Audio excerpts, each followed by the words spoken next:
Amazon पे जब freedom cell start हुई तो मेरा एक मन हुआ एक टैबलेट खरीदने का, और वो भी काफ़ी लो बजट में। तो मेरा बजट था 15,000 करीब, और मैंने खरीद लिया है एक नया टैबलेट। वो है वन प्लस पैड गो। लेकिन इंटरेस्टिंग फैक्ट कि इस टैबलेट को मैंने पाया है सिर्फ 15,000 साढ़े 15,000 के प्राइस ब्रैकेट में, जैसा कि आप देख सकते हो। कैसा है ये टैबलेट जानते हैं इस वीडियो में। Hello guys, I am Vishal from Techzonical. अब शुरू करते हैं। इस टैबलेट को खरीदने से पहले मेरे मन में दो बातें थी। सबसे पहली बात तो मुझे मूवीज़ देखनी है या फिर कोई अच्छा सा डिस्प्ले चाहिए मुझे। दूसरी बात ये है कि मुझे थोड़ी रीडिंग भी करनी है, और रीडिंग करने के लिए थोड़ा अगर वाइड स्क्रीन मिले तो ज़्यादा अच्छा रहेगा। तो वो दोनों पर्पस मुझे लगा कि ये वन प्लस पैड को सॉल्व कर सकता है। मुझे कोई खास गेमिंग वगैरह नहीं करनी थी, लेकिन फिर भी अगर थोड़ी बहुत गेमिंग हो जाती है तो वो एडिशनल एडवांटेज की बात हो जाएगी। ऐप्स वगैरह मैं बहुत सारे रन करूँगा तो थोड़ी परफॉर्मेंस भी मुझे अच्छी चाहिए थी। इन सब बातों को ध्यान में रखते हुए मैंने सोचा कि वन प्लस पैड गो शायद मेरे लिए अच्छा हो। अब इसकी अनबॉक्सिंग करके मैं बताता हूँ कि बॉक्स कंटेंट क्या है, फिर वन बाय वन आपको समझा दूंगा कि अगर आपका भी गोल कुछ ऐसा ही है मेरी तरह तो आप ये टैबलेट खरीद सकते हो अभी की डेट में, या फिर आपको कुछ और खरीदना चाहिए। कुछ इस तरह के बॉक्स में आता है ये।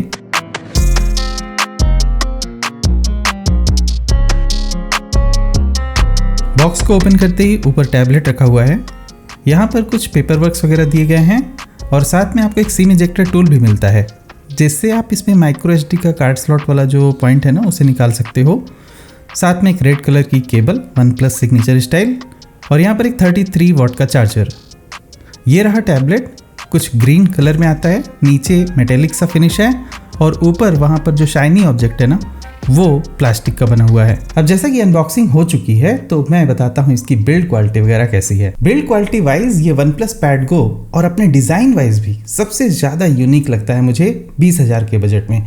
और जैसा कि आप देख सकते हो यहाँ ऊपर की तरफ थोड़ा प्लास्टिक का सरफेस दिया गया है, और बाकी पूरा टैबलेट मेटल का है। तो यहाँ पर आपको दो टाइप का डुअल मटेरियल मिलेगा।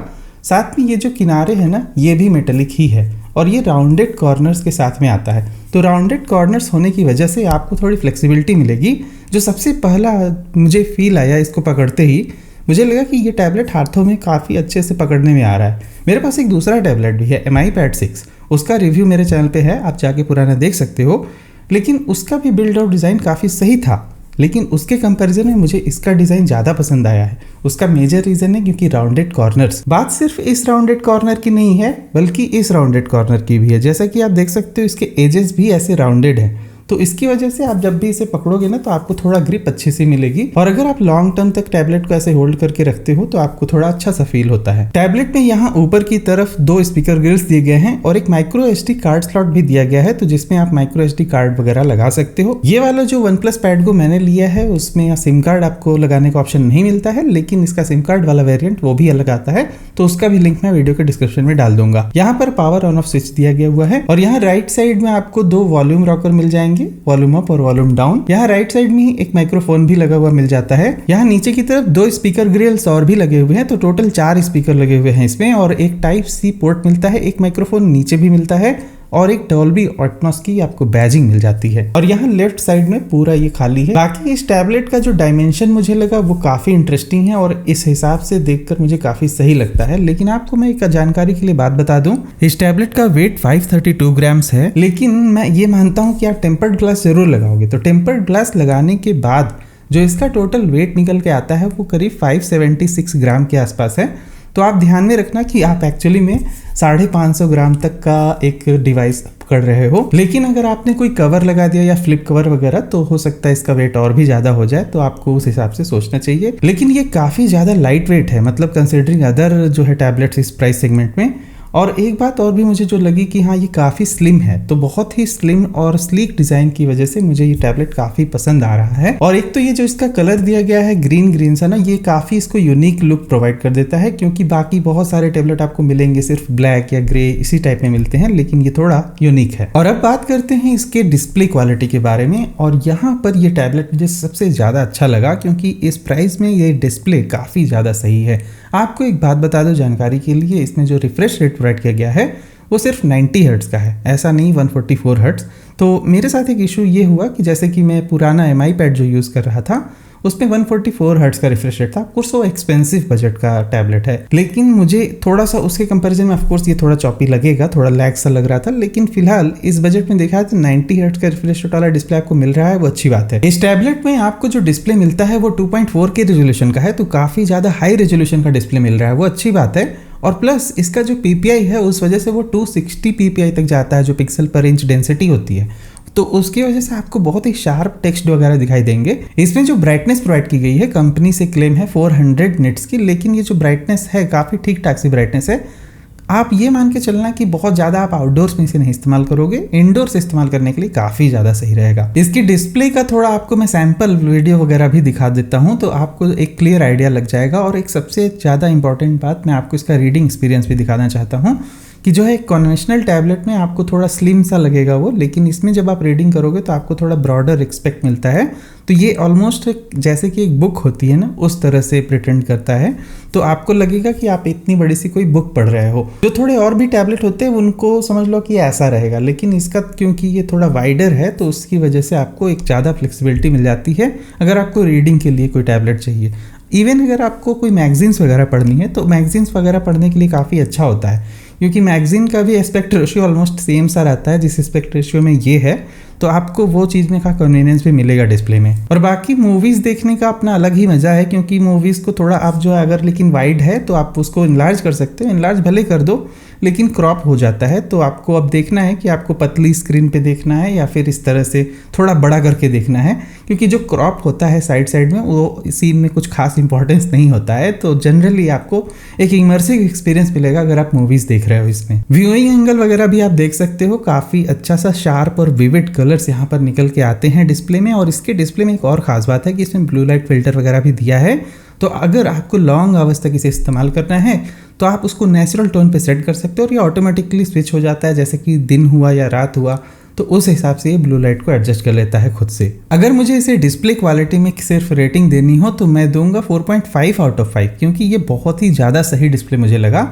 एक बात जो थोड़ा सा कम अच्छी लगी मुझे, इसमें अगर 120 हर्ट्ज़ का रिफ्रेश रेट होता ना तो ज़्यादा अच्छा होता, क्योंकि अगर आप इसका वाईफाई वाला वर्जन 4G वाला वर्जन लो तो उसका प्राइस ऑलमोस्ट 23,000 तक जाता है। हालांकि यहाँ सेल में सस्ता मिल सकता है, लेकिन जो एक्चुअल प्राइस है वो 23-24 तक तो जा ही रही है। तो उस प्राइस रेंज में जाकर सिर्फ 90 हर्ट्ज़ का रिफ्रेश रेट थोड़ा सा ये कम अच्छा है। हाँ, अगर आप सैमसंग से कंपेयर करने लग जाओ उसमें और भी कम मिलता है, तो ये बात अलग होती है।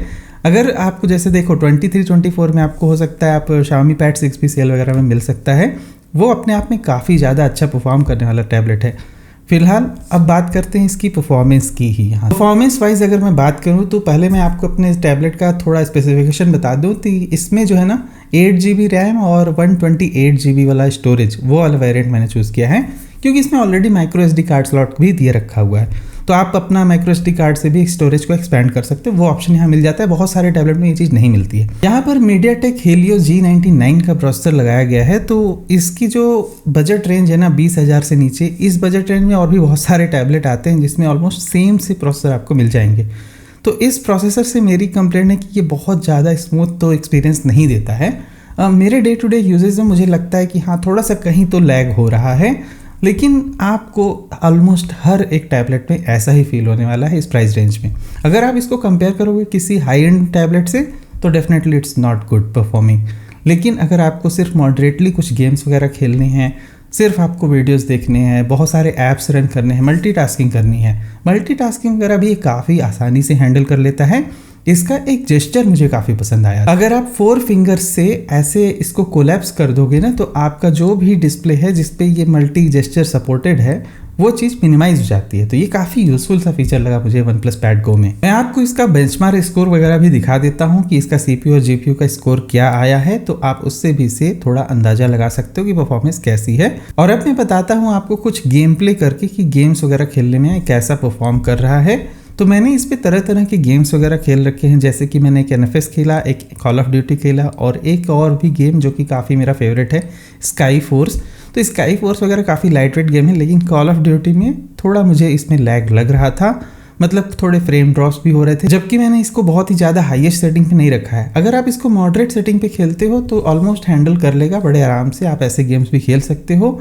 लेकिन उस मामले में मैं कहूँगा कि अगर आपको गेमिंग करनी है तो थोड़ा और भी कुछ और टैबलेट्स के ऑप्शन आप देख सकते हो। अब बात करते हैं इसकी बैटरी लाइफ की। अब यहाँ पर थोड़ी सी जो है मेरी कंप्लेंट सी है, मुझे बैटरी लाइफ के मामले में ये थोड़ा कमज़ोर लग रहा है। वैसे कहने को इसमें 8000 mAh की बैटरी है, लेकिन जो है ना मुझे बैटरी ड्रॉप होने का समय काफ़ी क्विक लग रहा है।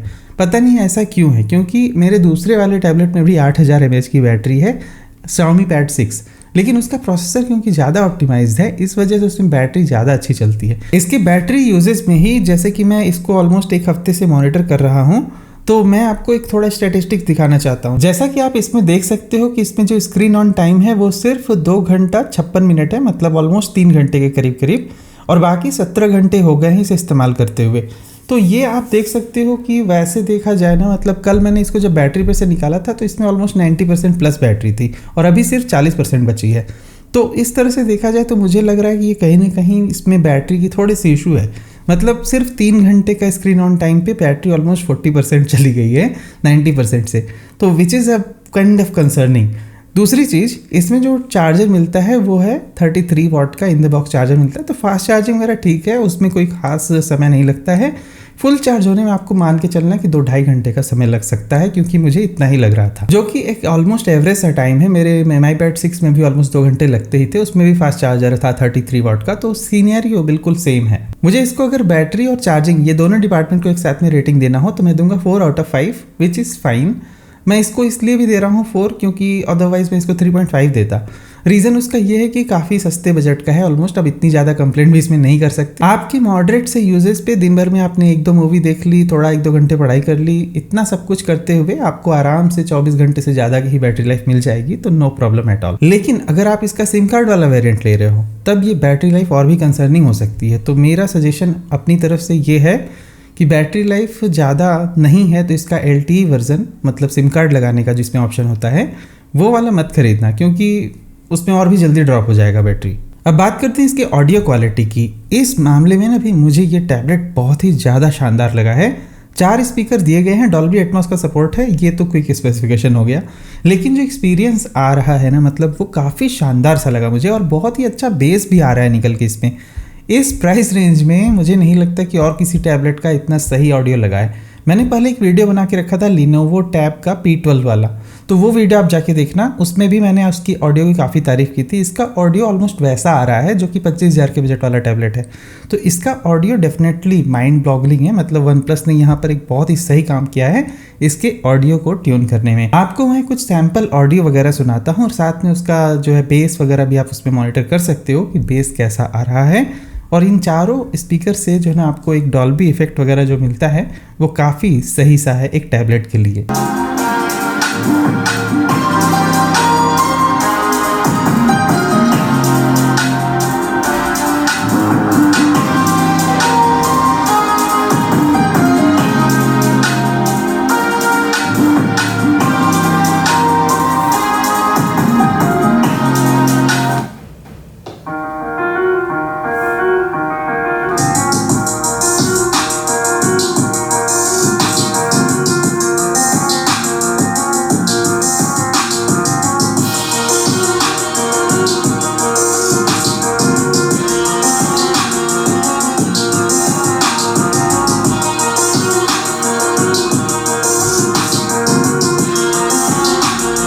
ऑडियो क्वालिटी में मुझे इसे सिर्फ रेटिंग देनी हो तो 4.5 आउट ऑफ 5 दूंगा मैं इसे, जो कि माइंड ब्लोइंग है। इसमें जो कैमरा लगा है, दोनों तरफ 8-8 मेगापिक्सल के कैमरा लगे हैं, पीछे भी और आगे भी।